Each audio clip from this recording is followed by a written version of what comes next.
Once you've picked out your picture and you know exactly what it is you're going to be drawing, then the next step is to start drawing it. So before I start getting into the demos of my drawing, there's a few things I just want to go over really quick with some of the examples that I posted on Schoology.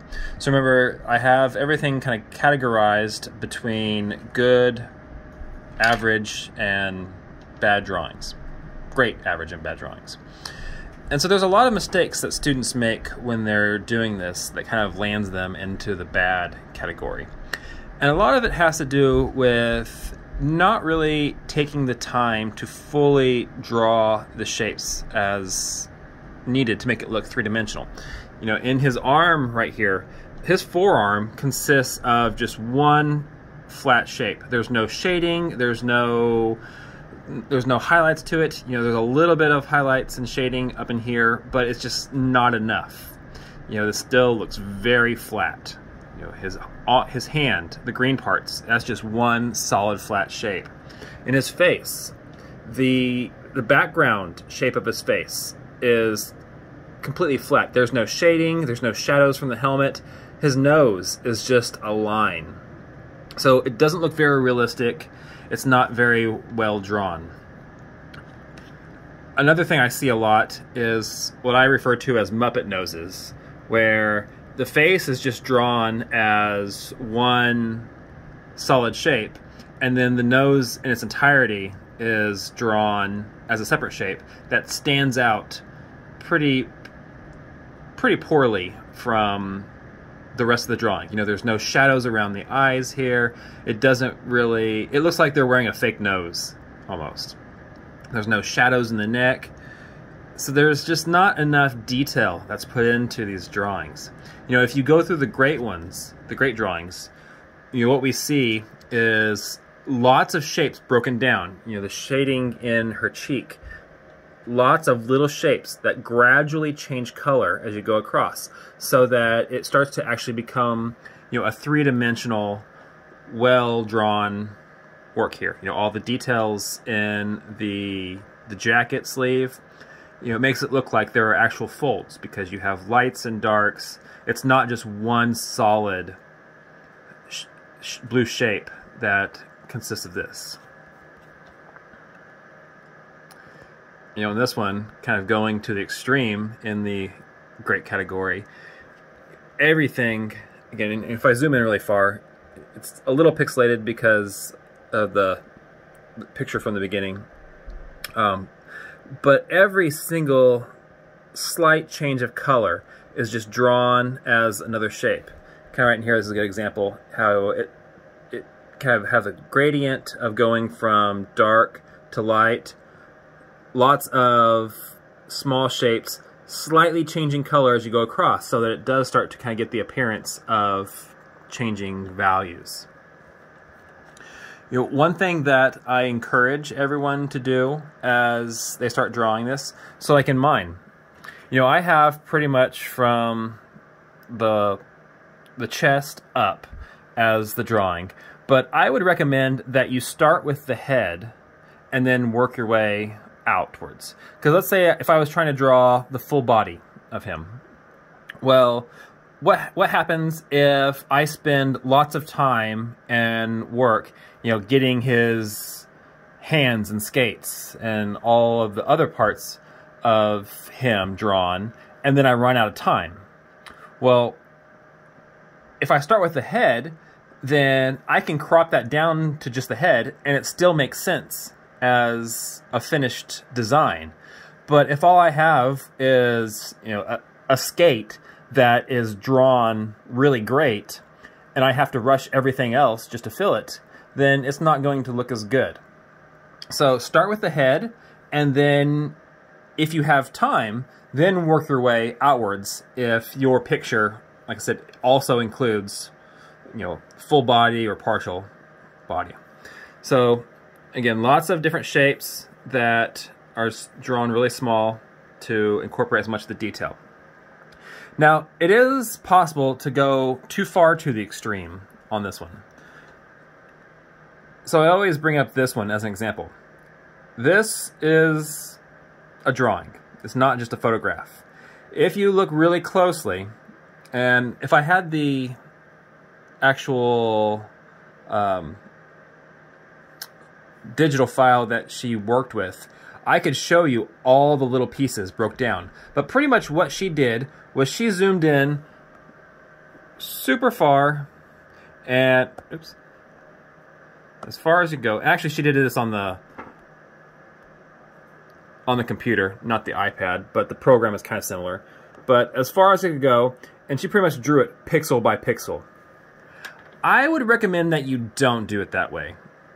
It looks good in the end, but it took way too much time for what we want to spend with these.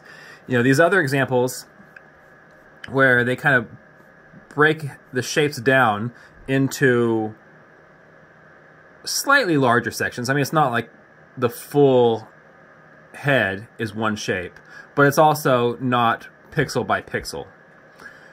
So that you kind of get somewhere a balance in between the two, where the shapes are somewhat small, but make sense in relation to the color changes within the parts. But again, it's not pixel by pixel, because this one took her forever to finish. And I don't really want to spend that much time working on them. You know, overall, this project is probably one of my favorites of the entire class, just because all of the designs turn out really well. The vast majority turn out really well, because some people do get so meticulous in their designs that they are, you know, spending a lot of time and work, and it shows in the end result.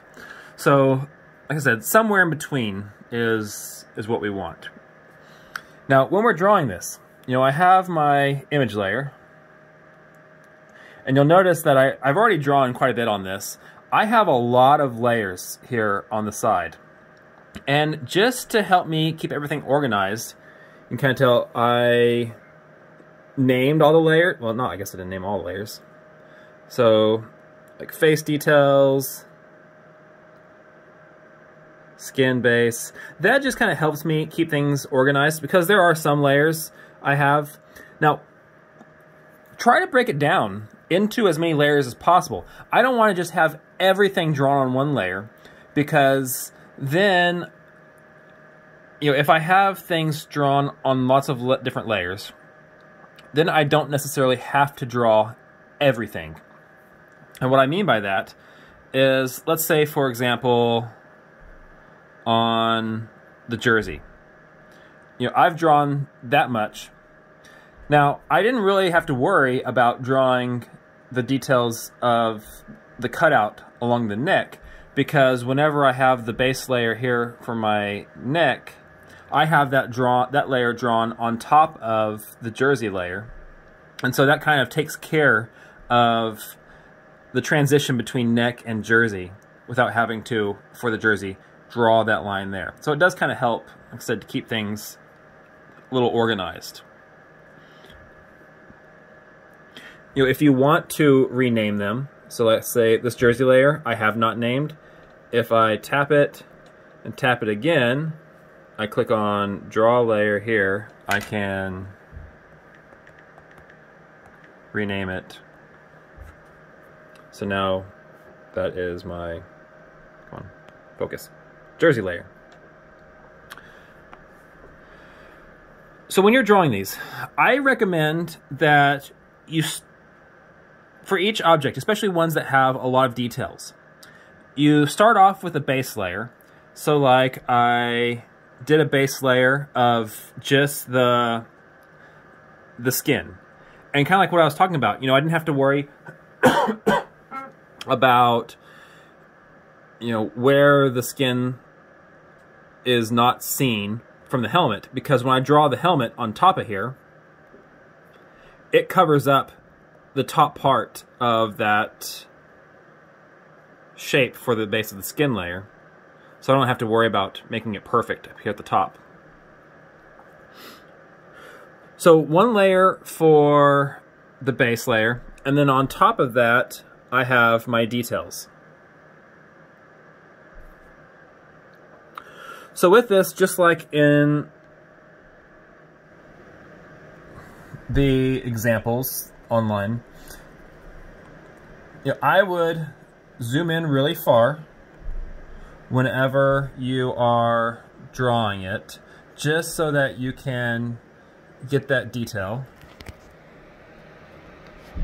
Hopefully it stays in focus. So as I'm drawing this, what I'm doing is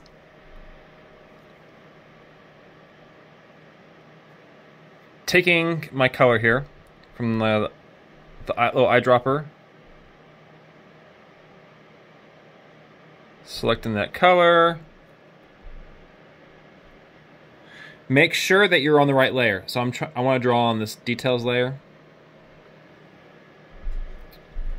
And then I would just fill in that shape there, and then keep repeating that process throughout, so that each small change of color, you draw that as a shape.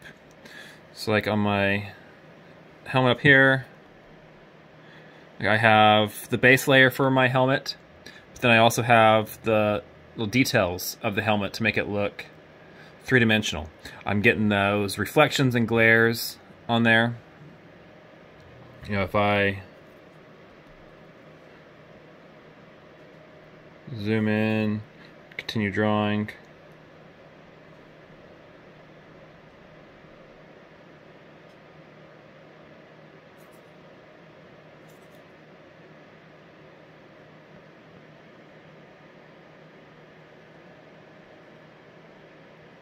so I'm matching up the color the best I can each time I go and draw a new shape.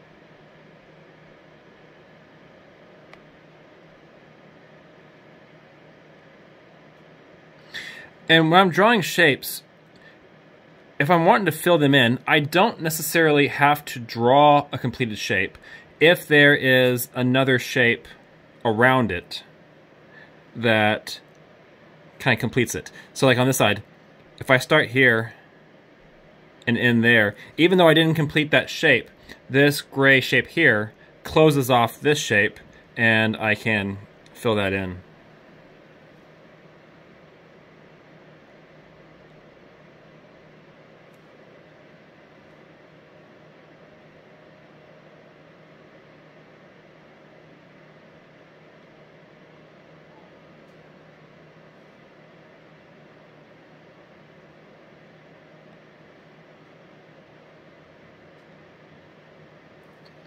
So there, something kind of like that.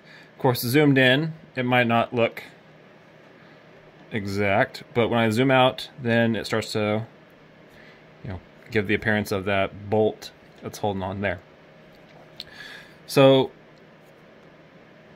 again, in the end, with all my layers visible,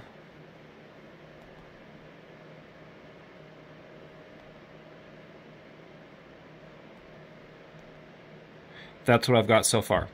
Now, on these pictures, the backgrounds are not that important.